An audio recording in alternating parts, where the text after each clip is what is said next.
So, Coach, after all this build-up, what's the feeling getting your first win at home, game one? Well, yeah, obviously trying to win the game and we got that done, so pleased with that. I do think the crowd was awesome. It actually impacted the game. I look at us defensively, some of those stops, third down, fourth down, crowd noise, the energy into it. So really appreciate everybody coming out and helping us there. You know, game ones, you're gonna learn a lot about your team, and we've got a lot to work on. What I did learn and was pleased with is that there's a response in this group. We are gonna play for 4 quarters. We win the game in the 4th quarter, and we were able to do that. But again, it's game one. We got a lot to learn / now work to clean up. I look at us offensively. Obviously, some things that we want to do a whole lot better. First, taking care of the ball. I mean, we got 3 opportunities really in the red zone to return the thing over or don't get a 4th down conversion. That's, you know, we're feeling quite a bit different. That's 21 points. I want to say too, I'll give some credit to FAU. I thought those guys played really hard. That defense contested, especially on the back end. Quarterback extended, played with great effort. He was a challenge back there, and so there was, you know, 2 teams playing really hard that we came out on top. Coach, again, I want to echo congratulations on your first win. Talk about managing expectations right now for the fan faithful, and also Aiden really kind of taking so much on himself. How do you manage that with the relationship? Yeah, we want to have some expectation in regards to, like, people are excited about it, that, you know, we get an opportunity to play well and win a bunch of games and all of that, and that's what we signed up to do. I think on Aiden's end, yeah, he wants to play better. Well, I think the other 10 guys on offense want to play better. We got to help the guy out. We were hit and miss there, whether we're missing a blocking scheme, route, and they challenge FAU, those guys contested in the back end. Our run game's not where we wanted it to, and that's going to help the quarterback. So there's a lot that we can do to help him out. And I know he'll be back to work and looking to improve in week 2.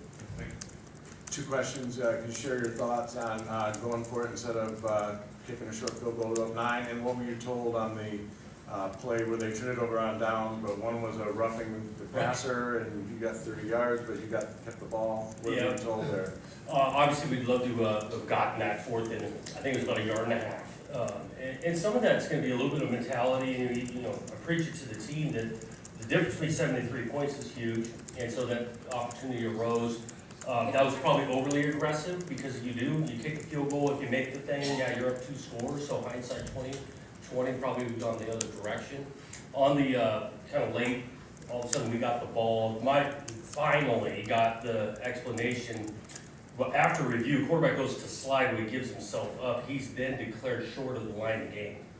We hit him late. Well, it's a dead ball foul, so the line gain has not been gained.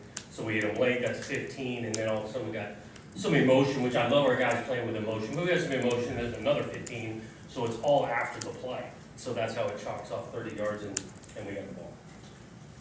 Coach, I was going to ask you about the field goal where Larry beat you to it, but you just brought up the 15-yard penalties.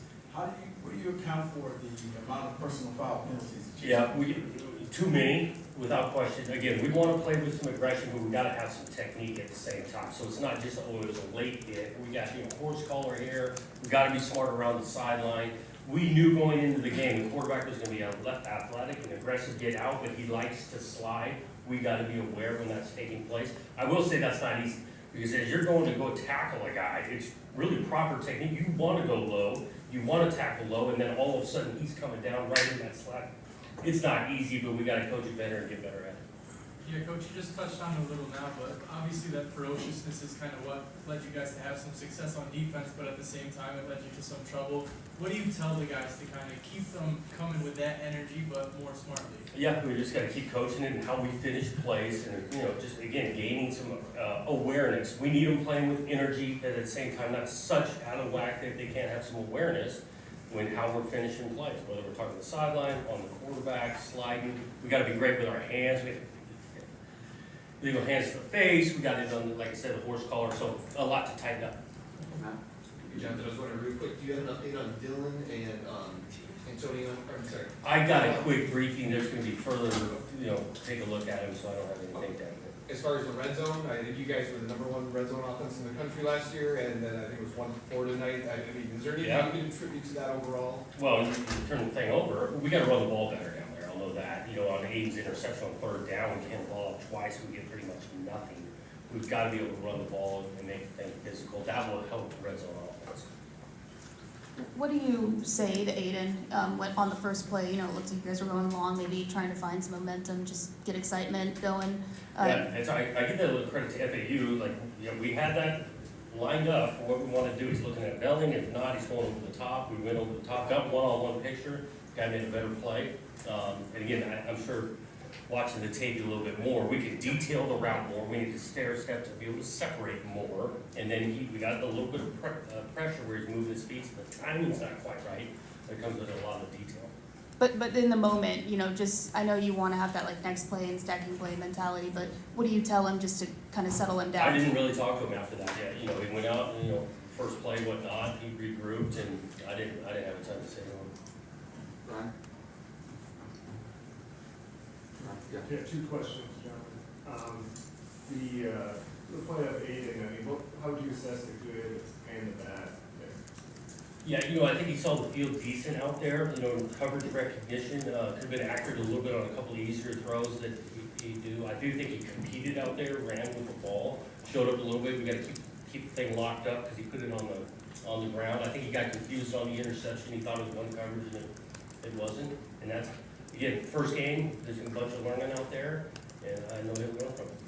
Now, I know the early on, I mean, and I don't know if it was a play call, I know it was a specific, you know, first option, but it seemed like he was throwing a lot of deep shots early. I mean, would you have liked to see him maybe have more rhythm throws early on? I mean, and because it seemed like when he did have success, it was the, you know, play action rollouts.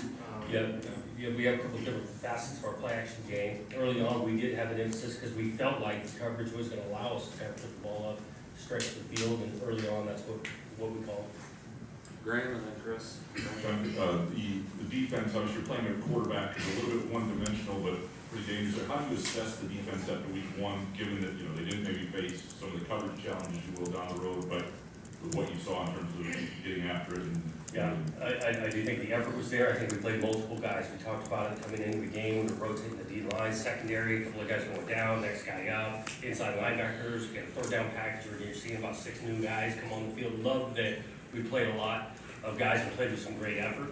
We had some communication misses that opened up a couple of things.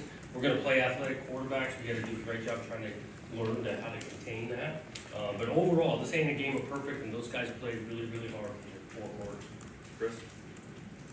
Kind of going back to Aiden for a minute, you played the position.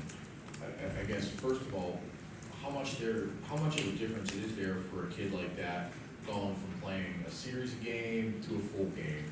And then after a game like this, from a mental standpoint, he takes the accountability and everything else, and he's still left with the bad plays, and he feels like, how do you kind of direct him towards the positive, try and direct him to what he needs to do? Well, you know, even that question, I think about myself. When my first start, we're playing at home, I had 5 turnovers. I think I threw 3 picks, fumbled the ball twice, 5, and we lost the game by 1.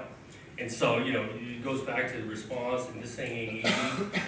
And again, it ain't all on him, and he knows this. I mean, we're gonna see this route running, our splits, protection here or there. I love the kid that he's competitive. He did some good things, enough good things for us to win the game. And he's 1-0, undefeated as a starting quarterback. Coach, did you see anything in Florida Atlantic's game plan on either side of the ball that maybe you weren't expecting? And if so, how did you adjust? Yeah, it gives a little pressures that we didn't anticipate seeing as much, that kept on showing up. I could get kind of technical on you, got some tight split stuff that, you know, that gave some issues in the run game because they added some secondary players. So we need to adjust to that a little bit. Steve? So this is your 7th game one as a head coach. I'm wondering, what have you learned about deciphering or noticing sort of what's just game one, sort of sloppiness or nerves or whatever, things you can attribute to game one versus these might be issues for the season, you know? Well, you have some urgency to address them, to get them cleaned up in game one. I think doing this now, like you're saying, 7 years, I do think a little bit about week one's kind of overreaction Saturday. You know, the first impression, right, this is the first time that team's out there. Well, then you begin to label, oh, they're good on this side, they're not good on this side, these guys can go to the playoffs, these guys are out, like, it's overreaction Saturday. We go back to work, like, we knew it was gonna be perfect, there's gonna be an approach, this was good, this wasn't, let's work on this Sunday, get ready for the next week, and that's what I believe in. Time for a couple more. Jack, Jim, and then Adam, go Jeff. Jonathan, if someone had told you this afternoon you were gonna have 12 penalties for 140, would you have believed it? And with that and the 3 turnovers, you feel a little bit fortunate. Yeah, you feel, you know, because I give FAU some credit, those guys battled, they gave us some issues, we did not play clean, really on both phases, offensively, left a bunch of points out there. And then the penalty side too, it's really was a bunch of 15-yarders too, we're not just talking about like offsides. So, fortunate that way, because there's a lot of sloppiness in those numbers. Now, the pass rush, 7 sacks, might have been 8, the last one was an incompletion. Would you anticipate that type of impact with the pass rush? I imagine that's positive. Yeah, it's okay, it's just when you get them 7 times, but the way the game was playing out, and those guys kept on coming, I do think it helped us that our rotation, first quarter, second quarter, third quarter, allowed us to finish really well in the fourth, because guys were fresh up front. Yeah, Tally coming off the bench, great speed, Vogel, the new rush, and Yep. does that demonstrate not only that new position, but also that depth that you're talking about? Yeah, because you have multiple guys, those 2 you mentioned, but, you know, Anthony Jones is in there, you know, Jalen Thompson did some good things, and then you got the interior guys rotating, then all of a sudden Jordan Hall's down at the line of scrimmage, not just playing, he played a decent amount inside backer as well today. We've got multiple guys we feel confident to put in the game. We'll wrap it up with that. Yeah, Jonathan, how much do you want to, how much do you want to emphasize the downfield game, and what's the key to getting that right timing-wise? Obviously, a lot of overthrows. Yeah, we want to be efficient, but in this game, you gotta find ways to be explosive, whether, you know, today our longest play, I think, was on the counter under the center, reverse out and give the guy the ball. But if we can get the run game going, action pass off of it, we just gotta be more efficient offensively, and then finish. Like I'm getting that in the red zone piece, you get 21 points versus 0, this thing's totally different. Thanks, Coach, appreciate it. Thank you. Thanks. That'll be it for interviews, the field's